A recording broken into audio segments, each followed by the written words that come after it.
Good. Okay.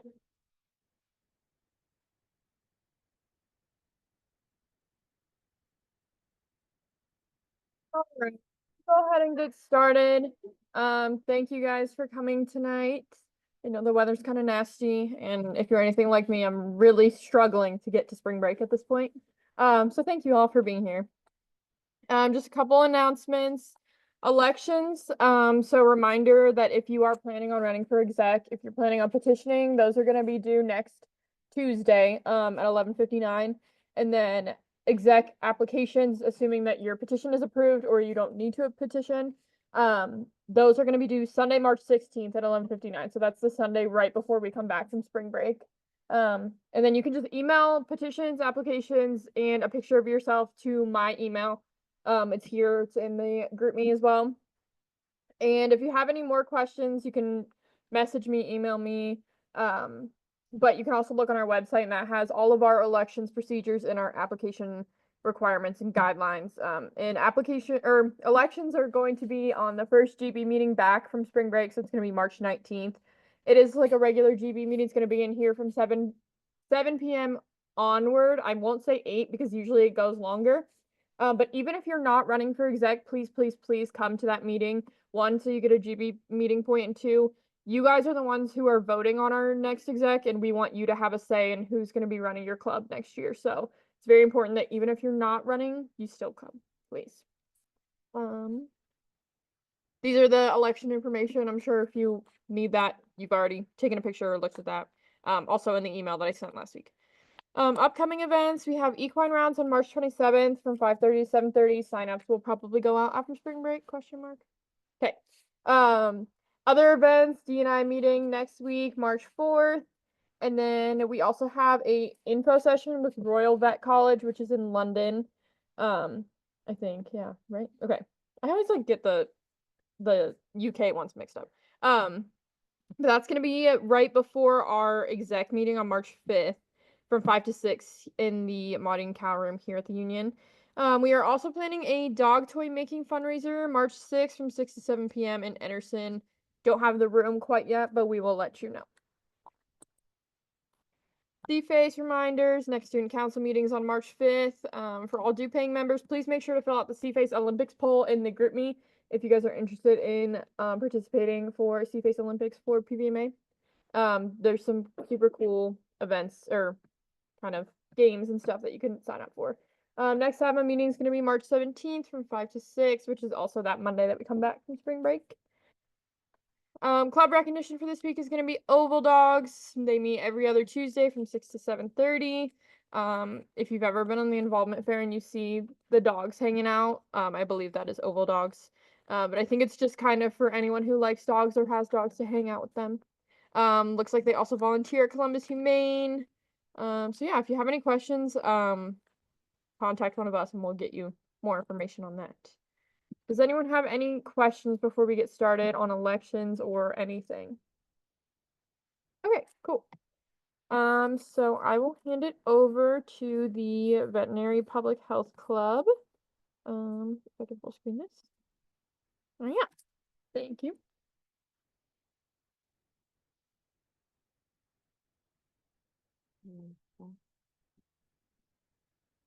I'm a little short, so I'm gonna bring this closer to my face. Or can you hear me okay? It's a little awkward. Once again. Move this. Oh, oh. Oh, this thing goes out. Okay, it's better. Okay, so my name's Ondraya Romero. I'm giving you all a One Health talk, and I am the One Health and Sustainability Chair for the Veterinary Public Health Club at our College of Veterinary Medicine. So thank you all for being here. I can imagine that y'all are super busy. We just finished our last final before we go into clinics, which is so exciting. But it's been such a crazy time. I know that given we're veterinary students as well, you can ask questions at the end about One Health, veterinary school, anything that you want questions about. We're more than happy to answer them. My friend Maddie is here. She's also third year with me.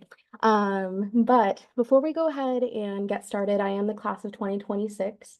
So we'll be graduating in May of 2026. And yeah, thank you for having me. So before we move on, I know this slide may seem a little random within this presentation, but one of the biggest things that we have been learning in veterinary school in general, and Maddie and I are both the health and wellness co-chairs through SAVMA, is the fact that oftentimes you're running on autopilot. And sometimes when you're running on autopilot, whether or not it's before an exam or before a meeting, you either are breathing too fast and your anxiety might be really, really high, or you're breathing too slow. I know sometimes when I get anxious, I sometimes forget that I forget to breathe sometimes. So taking a moment for all of us to participate in box breathing would be actually a good exercise if you want to participate in it. If you don't have to. But I was hoping to lead you all in the exercise. It's actually a great thing to do before you take an exam as well too. I've been doing it before every exam, and it helps me kind of get centered before I have to revisit all the information that I've learned in like the last 2 to 3 week period. So has anyone done box breathing before? Yeah, right? So it's kind of an easy thing to remember. A box has four sides, so there are four parts to it. You'll be counting to four. On an inhale, you'll count to four. You're gonna hold for four, exhale for four, and pause for four. Does that make sense? Okay. So I'll go ahead and lead you all through it. So everybody inhale. So inhale, 1, 2, 3, 4. Pause, 2, 3, 4. Exhale, 2, 3, 4. Pause, 2, 3, 4. Inhale, 2, 3, 4. Pause, 2, 3, 4. Exhale, 2, 3, 4. Pause, 2, 3, 4. We could go for longer, but thank you all for participating. Hopefully you feel centered. And let's go ahead and get started, okay? So a little bit about me. You're probably like, who is this person? Why is she here? She's a third year. But veterinary medicine is something that I've been passionate about for an incredibly long time, and I'm sure many of you have as well too. I went through the phase of when I was 5, I wanted to be a veterinarian, and then I wanted to be a construction worker, and then a mechanic, which is kind of a fun phase.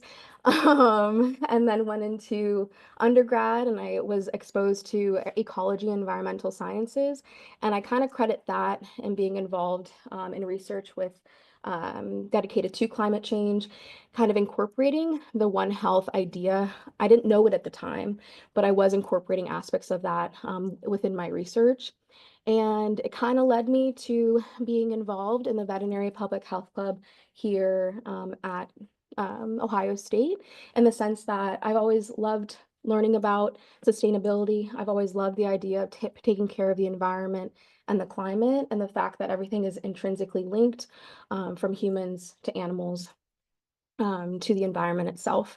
And so being involved in Veterinary Public Health Club, this position is a new one. So I'm the first chair of the club, and our goal is to bring One Health education and sustainability education, not only to our college, but also to you all. So I appreciate you listening as well. Other things about me, I'm also an aspiring veterinary anatomic pathologist. If y'all don't have familiarity with that, I am hoping to help determine cause of disease and cause of death. That's by performing biopsy readouts as well as necropsies. So I'm hoping to do a residency position in that as well. But I have experience working in emergency practice back in San Diego, California. I did that for 5 years before applying to veterinary school between undergrad and graduate school. And we did emergency and specialty medicine as well. So I've been in the field for quite some time now, which is kind of crazy to think about. But more than happy to answer any questions that you have. So a little bit about me while I've been in school too. So Veterinary Public Health Club, I've been working in the equine ICU, getting experience working with horses. I work on the necropsy floor and assist with necropsies there. I'm an ambassador, and so I put a picture of the orientation group that I had last fall. So that was really fun. They're going through it too. They have 3 exams next week, which is kind of crazy as first years, and then traveling to ACVP to do poster presentations. And my dog is up in the top corner. His name is Thomas. So as we move on, so today's talk, of course, is on One Health. When we think about who's familiar, who has heard the term One Health? Okay. Okay, good amount. So when we hear about the term One Health, the things that stick out, the number one and the word health. One meaning it kind of brings the idea that we're all connected. Health meaning we derive our health from every other piece of this puzzle. So within this diagram, we're familiar with the Venn diagrams. We learned about them when we were in elementary school. At some point, all of those circles, although independent, will cross over and meet in the middle. And that's what One Health is. It's the intersection of animal health, human health, and the environment, saying that we are not separate from each other. One group impacts the other and vice versa. And the biggest portion of One Health is that when we're approaching issues from a One Health perspective, we're approaching it in an interdisciplinary approach, meaning multiple people that are involved in those facets are communicating and collaborating with each other. So if you're like me, I like to learn a little bit about history, and One Health, although may seem like a newer concept, it has roots that kind of go back to the 1800s, which is kind of cool.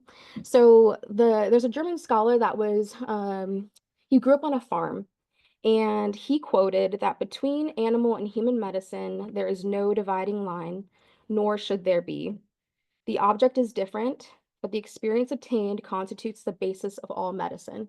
So even as far back as the 1800s in Germany, in a country most of us probably have never been to, this idea was percolating in people's minds, and they were recognizing this, which is super important.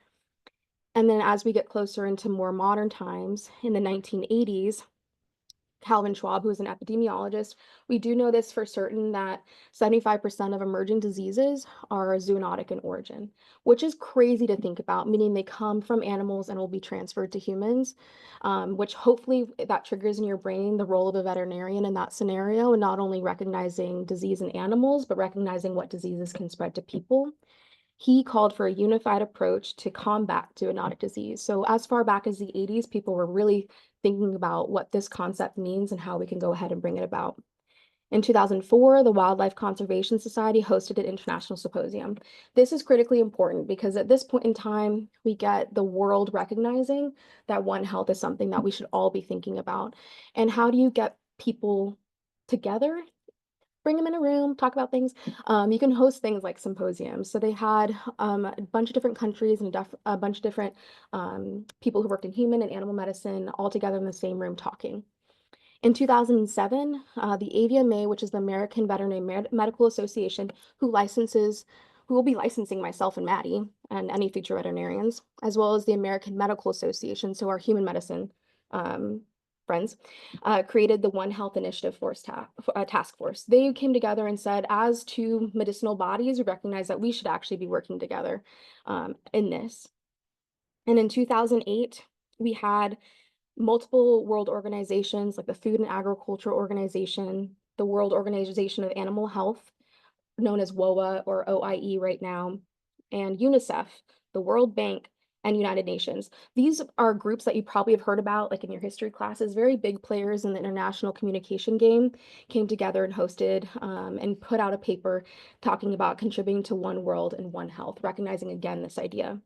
In 2010, we reiterated, the United Nations came around and said, we're going to publish something called the Fifth Global Progress Report on Animal and Pandemic Influenza. And when you think of One Health, one of the biggest themes is going to be zoonotic disease. Influenza is one of the biggest zoonotic diseases that we see transfer from animals to people. If you're keeping up with social media right now, you probably have seen H5N1 pop up. Ohio, I think, had a recent human case of it. So being aware that it was transferred from wild bird populations to poultry, from poultry to cattle, which is kind of insane. But they came around in 2010 because we've had multiple H5N1, the H1N1, bird flu, swine flu, multiple versions of this virus going around prior to this point and around this point. And then in 2011, there was a Congress held in Melbourne, Australia, that actually had 650 participants and 60 countries participate, which was renowned for that time frame as well too. And in 2012, the first One Health Summit held in Switzerland. So I know that was a lot of the same message over and over and over again, but it's just to reiterate that this concept has been thought about, talked about, and it's been encouraged through time from multiple governing bodies, not even governing bodies, but bodies that give guidance to medical parties, to nations. And the most recent thing that came about, so I mentioned some of the big players, the Food and Ag Organization, FAO, OIE, WOA. They, in more recent times, in 2021, came out with this particular statement. They mentioned and said that they wanted to create a panel, and this panel said, how can we communicate our stance on One Health to the entire world? And they summarized it as One Health is an integrated, unifying approach that aims to sustainably balance and optimize the health of people, animals, and ecosystems. It recognizes the health of humans, domestic and wild animals, plants, and the wider environment, including ecosystems, are closely linked and interdependent. The approach mobilizes multiple sectors, disciplines, and communicates at varying levels of society to work together to foster well-being and tackle threats to health and ecosystems, while addressing the collective need for clean water, energy, air, safe and nutritious food, taking action on climate change, and contributing to sustainable development. That's a lot, but it's all summarizing what One Health at its core is. It's the fact that nothing stands alone and we're all interconnected. But it's very important that all these bodies of people that have influence in the world have come together to recognize it. So when you're talking about One Health, you're like, okay, I get it. We have this idea that everything's interconnected, that we should be tackling problems in an interdisciplinary way because of the fact that animal diseases can transfer to people, the environment impacts everything. But how does it actually work? So the people who protect the humans, the animals, and the environment and the health, they're all partners. They should be talking to each other. And the three biggest things that they point out is not only should they be communicating, they should be coordinating and collaborating.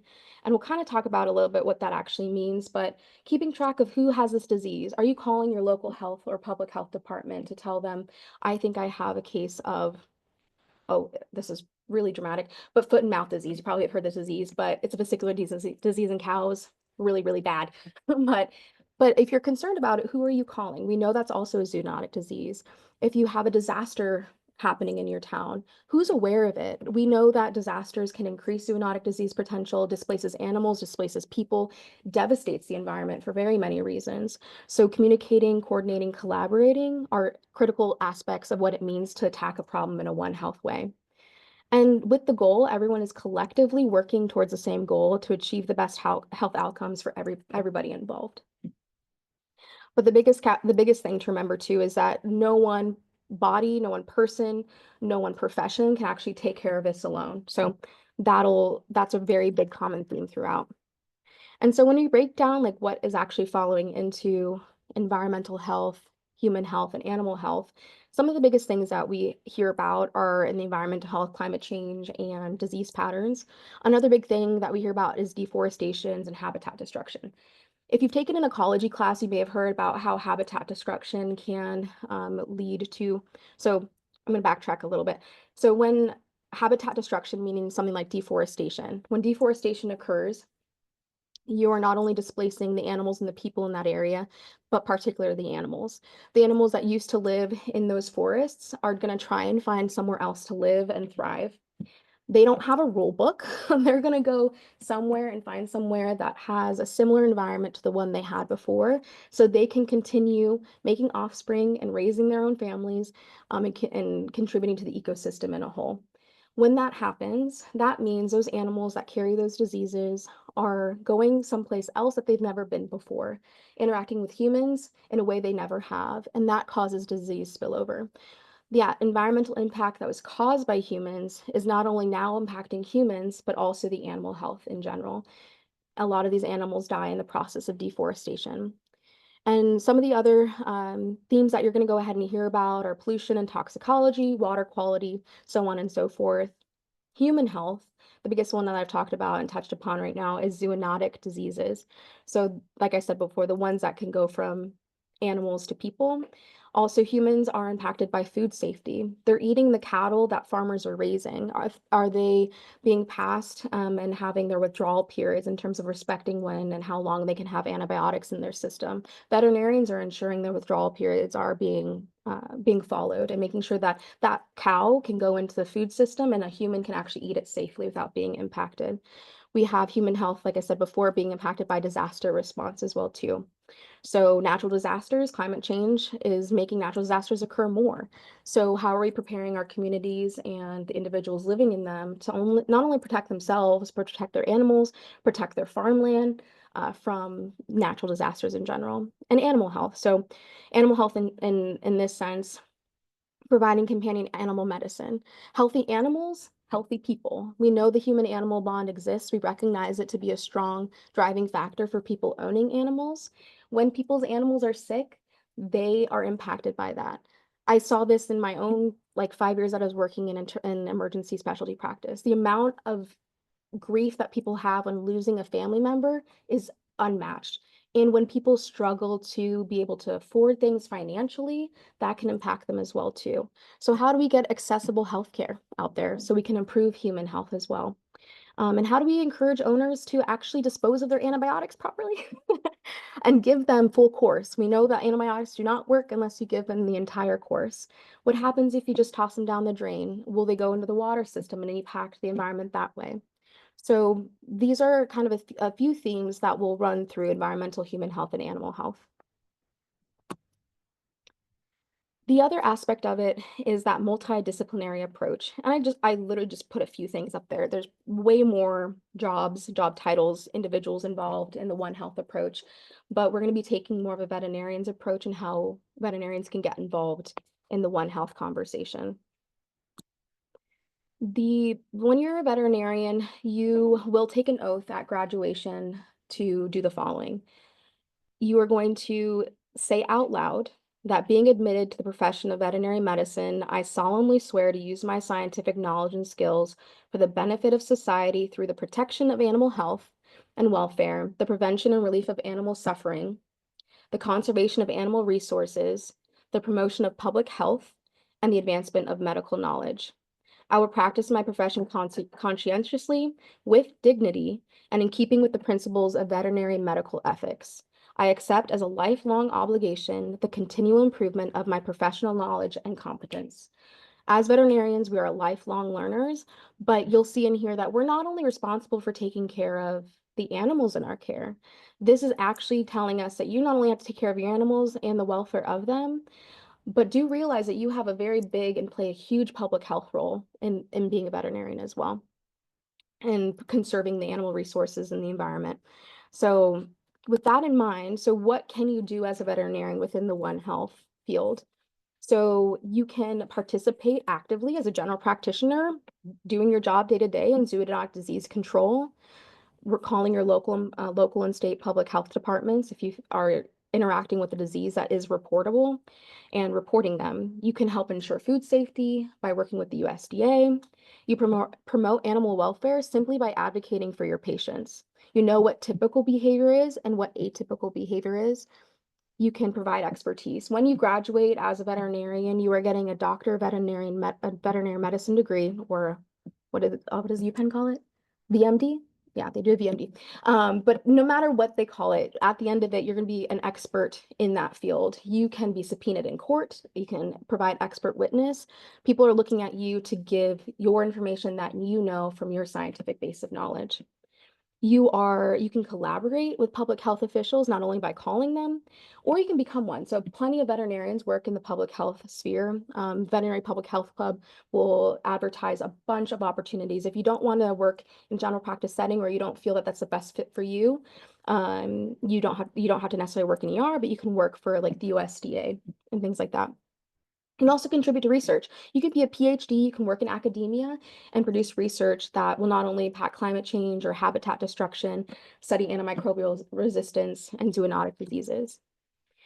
With all that being said, in the grand scheme of things, so what does this actually look like in a practical way? So we're going to look into the disease of rabies and how the One Health approach can help control this disease. So I'm sure many of us have heard about rabies, but in case you are unfamiliar with it, rabies is a viral disease that impacts the central nervous system. So it's present in saliva, it's transferred through the bites of animals. Typically, we think of dogs, bats, and other wildlife. So it is a zoonotic disease, so people can get it as well too, and it's 100% fatal in people based off statistics. I think there's like I listened to one podcast once that was like there's like been 3 people that have survived rabies, which is kind of cool, but known to be 100% fatal. It's 80% of cases actually occur in rural areas, which is very important for the disease distribution, people who live in rural areas, and knowing that aspect can help us control the disease more. Like, what about rural areas makes rabies more common? 4 out of 10 deaths actually occur in children because if you think about it, who's the first person to go up and ask, "Can I pet your dog?" You know, they're very excited to go see an animal, very excited to see one, and they will go up and pet it and hang out. And we know that 95% of rabies deaths actually occur in countries like Asia and Africa. We have to think about why. Lots of wild dog populations, probably lack of local and public health departments being able to regulate the dog populations. So at a national level, we have prevention and control programs that on like in the United States and other nations that help control the rabies levels. So with, is it me? No. Okay, okay. It's the upstairs.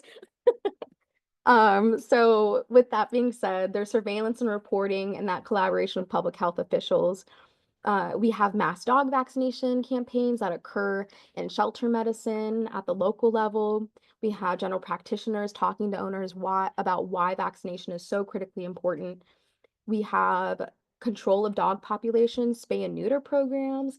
I'm sure you've heard of things like SOS here in Columbus and Columbus Humane doing spay and neuter clinics for low cost. And also public awareness and education campaigns. How do you know about something if you've never learned about it? So it's the veterinarian's role and other individuals' role, like local public health, to go out and talk about it, educate people on how you even recognize it. We, as veterinarians, know what it we as future veterinarians will know what it will look like because we've learned in class and that it can show up in different ways in different species. So also access to human care and post-bite treatments. If you don't have access to your own medical provider as a human, how are you supposed to get a bite treated? How are you supposed to confer with them and say, "Oh, yeah, there was a bat in my house." If you don't have a doctor in your area, which goes back to the rural part. Like we know a lot of rural communities are impacted by lack of human and animal health care. And also adequate funding for rabies control programs at the local level. If you have this drive to talk about rabies and to help people and educate people and give the vaccines, do you have enough funding to actually make this happen? Who do you access funding from? You have to go ahead and reach out to your local governing bodies.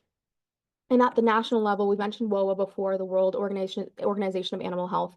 They're working to make sure that rabies is something that they're helping nations lower the incidence of.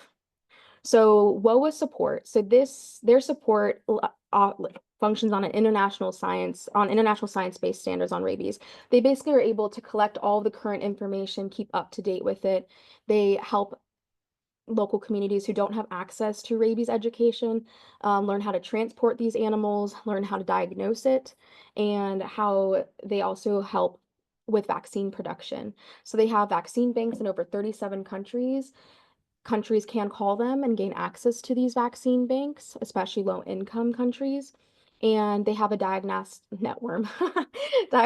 lab network for rabies called the RAB Lab that will help individuals diagnose. And if you don't know how to diagnose rabies, you do have to cut the head off of the animal and they assess the brain. So this is not done on a live patient. So, but they, in the grand scheme of things, recognize the importance of One Health in all of this. And in doing so, they not only involved the Food and Agriculture Organization, but also the World Health Organization, who we all know for human health purposes. And they came up with all these bodies came up with a global strategic plan by zero, which is a coordinated a response to ensure that no human deaths happen by 2030, which is a very quick turnaround. But they are successful. So they are promoting the 0 by 30 by endorsing countries who are actively trying to reduce their rabies populations or the rabies incidences. And they held a United Against Rabies forum back in 2020. So one of the success stories that they do advertise and talk about is one in Namibia. So this success story is actually from Namibia's northern communal area, and veterinarians and the local populations got involved and held a vaccination campaign. And the way that they were able to do this is a rural area. There is a great span of land between people, but there are wild dog populations. So they're able to kind of figure out how big the dog population was by doing what they call the human dog ratio, where they would figure out how many dogs per human we usually see, and then they'd go based off the human population and say, oh, we have we have this many dogs to potentially vaccinate. They incorporated the help of their local community to keep track of the animal populations as well. And they're able to tap into the role of school children. So they actually were able to hold these vaccine clinics on days that the children had holidays. And so children would bring the dogs in for vaccines and the vaccine clinics. In all, they vaccinated 40,000 pets, and they were able at the same time to simultaneously educate on rabies. So you see the banner up in the top picture. It was a visual representation of what rabies is and how it spreads and the signs associated. So basically tackling two things, or tackling not only vaccinating animals, educating people, and protecting the humans that live there. They were also able to perform vaccines at events where people were bringing their own cattle for vaccinations against foot and mouth disease and contagious bovine pleural pneumonia. So they're tackling, again, two birds with one stone. But with the success story, they had 25 human deaths around 2015, and they were able to get it down to 7 with all the efforts that they had. So WOA recognizes their efforts as a success story. So with that success story in mind, and talking more about veterinary One Health jobs, you could be a veterinarian that volunteers their time to work at vaccine clinics. You could go abroad and work in places like Namibia and use your resources and your knowledge to directly have an impact on communities beyond your local one.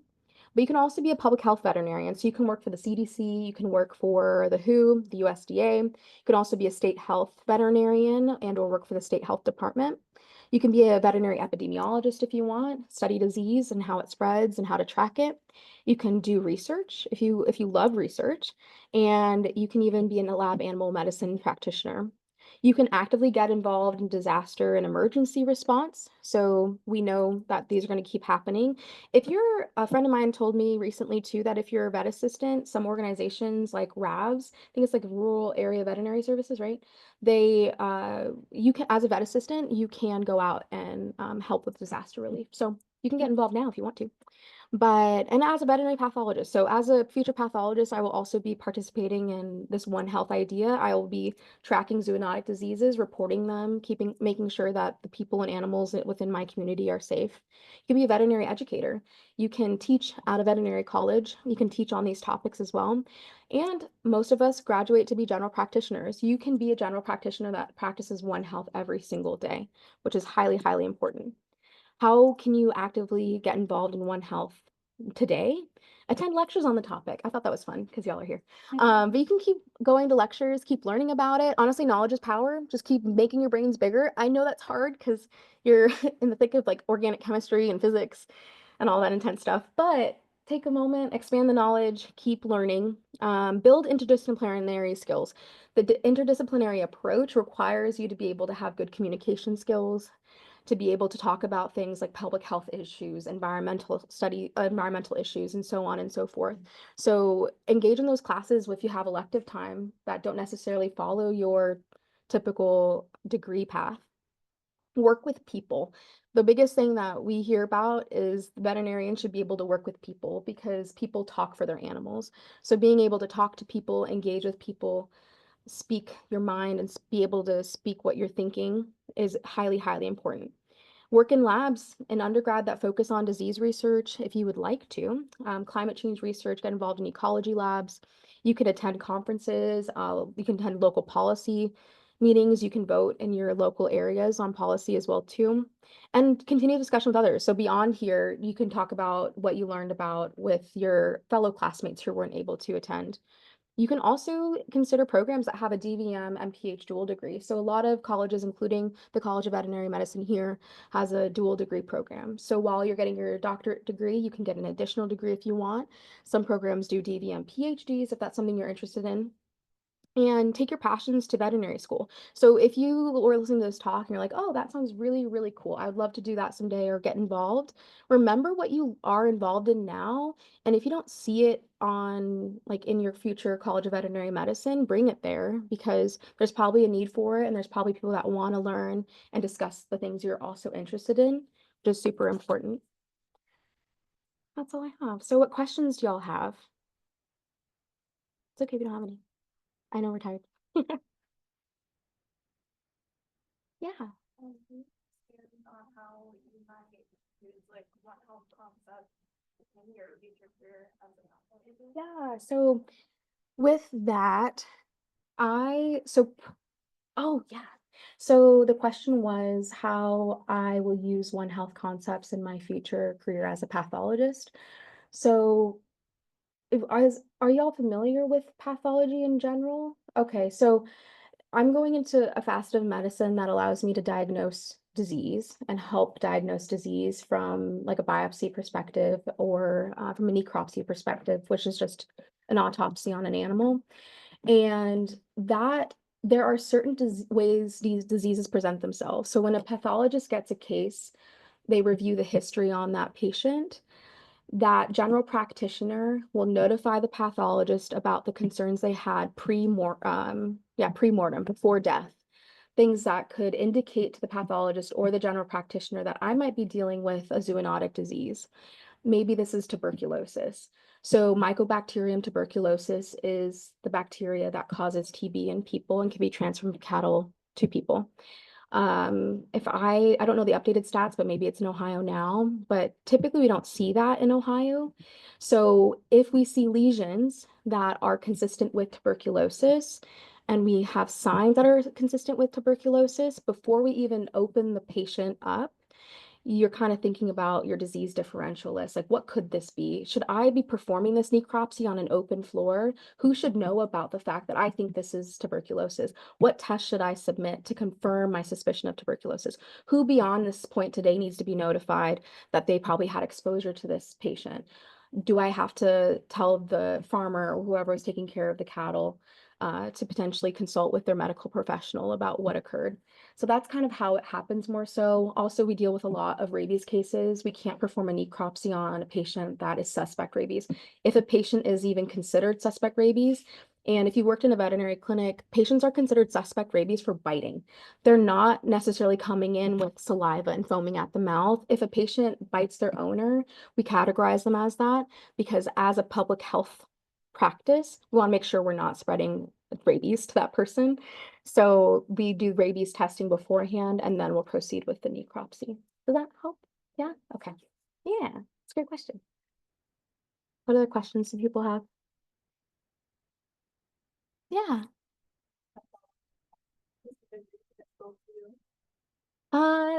So the question was why pathology? And if there's a reason it spoke to me.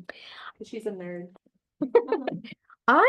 So when first year we had pathologists talk to us, and I working in the specialty hospital I worked at, we used to have a person coming in to do necropsies. Our doctors wouldn't do their own necropsies. So you can pay like your local state department of health to do a full-on necropsy. Some people do necropsies like you'll hear veterinarians like food animal veterinarians or large animal veterinarians being able to do them on farm. But when they were talking about it in my like local practice, we had someone contracted to come out and do them for owners. And I realized that because the human animal bond is so incredibly strong, that people appreciated knowing what was wrong. And veterinarians can do a lot of diagnostics while a patient is alive to figure out what a problem is. But sometimes you can't do that diagnosis alone. Like you have to be able to consult with other specialties.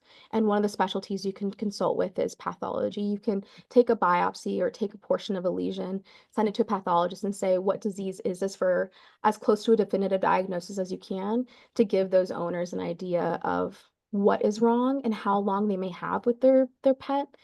And at the end of the day, too, if I lived in San Diego, California, so a lot of times patients came in,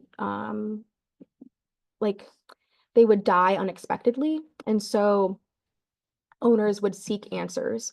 And then I realized then that people that are performing the necropsies can give owners answers. So it came from this love of like being able to support the families and the animals, not only helping them feel better, but helping people feel better. And then in vet school, like the whole like world opens, and then you realize there's so many specialties. And I was on the necropsy floor, and the fact that you can see how a disease changes the body. Like I loved anatomy. If you love anatomy, doing necropsy is also really exciting. I get to hold brains. Like it's so fun. I think it's fun. Some people don't think it's fun, but I loved anatomy, and I love the fact that you get to work with all the organs and things like that too. But I really enjoy it. I also have an interest in forensics, and it has a nice like marriage between them too. And that was long-winded, but I hope it helped. No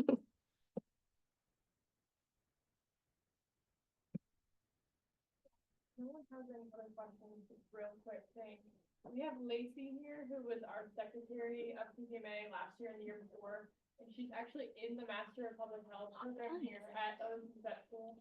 So I'm just gonna have her like kind of give a real brief explanation of what that is, because I know you talked about the OSU or the DVM MPH thing at OSU. But I feel like it's not like talked about a ton. So if that's something you're interested in, definitely look into it, but you want to tell them like just a quick thing about what your program is. Does anyone actually like know what the NPH is or know of its existence? Okay, well, so it is a collaboration degree between the College of Veterinary Medicine and College of Public Health. Where we explore a lot of these topics that were presented in this lecture. So if anything interests you in this lecture, we go like super in depth with this. We take like full classes on zoonotic disease, food disease and food safety, environmental health, etc. And it's all about like bridging that gap between animals and human health. So if that interests you, that program exists. It's amazing. I would highly recommend it, especially because like we're in collaboration with the College of Veterinary Medicine. So we talk a lot with like the professors and faculty in the College of Veterinary Medicine.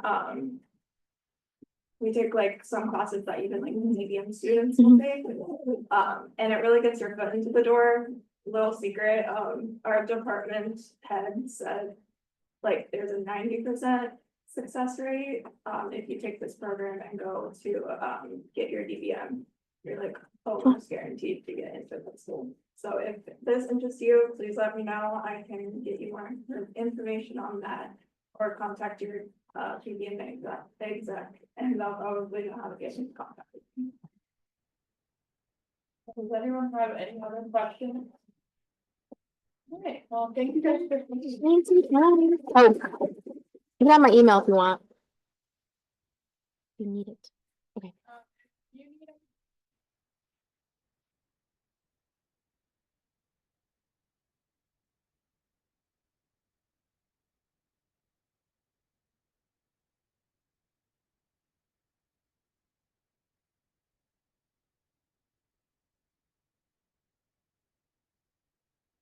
Much for coming. We really appreciate it. Thank you. You too.